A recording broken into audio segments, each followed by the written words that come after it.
Good afternoon. How's everyone doing today? It is currently January the 13th, Monday of 2025, and what y'all are looking at is the 6 to 10 day temperature outlook valid through January the 18th to January the 22nd of 2025. And this map is indicating that much of the United States is going to be experiencing much below average temperatures all the way from the north central plains to the west coast to the southern plains and to the east coast as well, with Florida being about near average of what they usually see this time of year. And I believe some of the coldest air that we have seen in January for much portion of the United States could be on tap for this week coming up. Let's go ahead and dive into some of the other model data and see exactly what they show and what they're breaking down right here, right now. Alrighty, jumping over to our GEFS ensemble model member runs.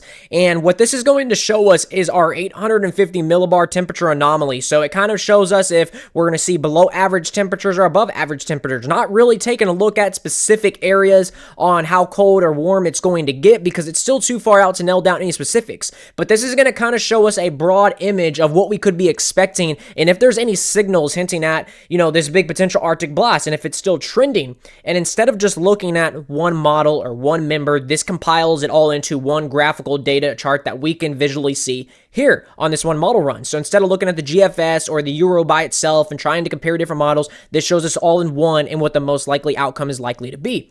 And as we push this forward in time frame, this is going to be January the 13th today. We have this clipper coming down through the North Dakotas, Canada, into the Great Lakes. This is going to bring some snow, potentially snow up there in colder temperatures, potentially dipping down in the negatives with that wind chill. This is going to move on out. And in the short term, we're going to see potentially some above average temperatures in much of the United States, the central plains, potentially going over to the East Coast down to Texas. It's not going to be piping hot. We're not talking about, 80 to 90 degree temperatures, but potentially getting up to 60s or maybe even the high 60s and 70s in some spots, which is definitely warmer than what it has been.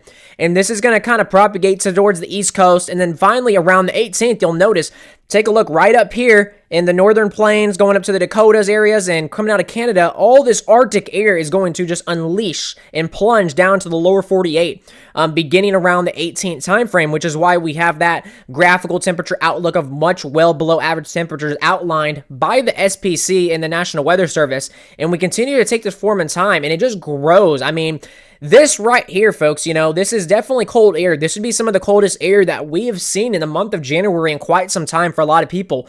A lot of models right now are trending to widespread negative temperatures, not even wind chills, but actual temperatures here in the central plains and potentially temperatures down here in the lower 48 to the teens, possibly single digits when you factor in the wind chill values as well.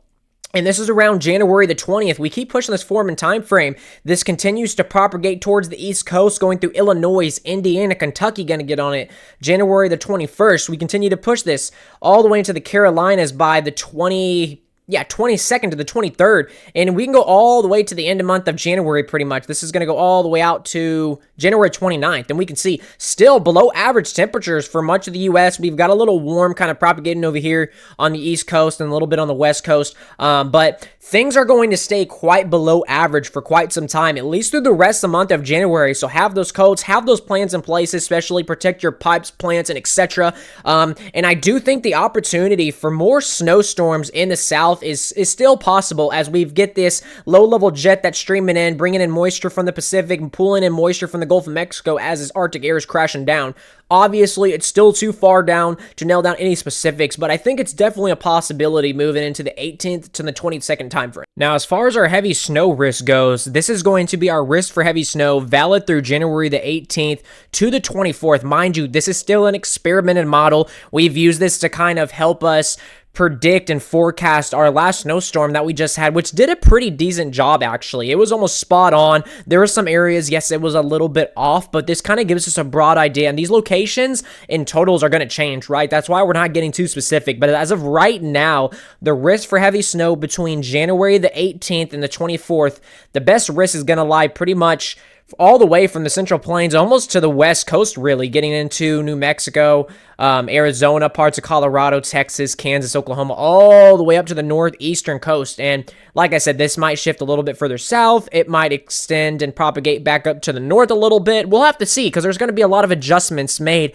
as the time frame and window starts getting closer and closer. The models are going to be able to compile more data and really get a better handle on what exactly we're looking at, because there's so many different variables, right? We got to figure out how much cold Arctic air is going to be coming down. How long is it going to be here for? Is there going to be any moisture? Where's that moisture going to come from, and how long is that moisture going to stick around? The timing is everything.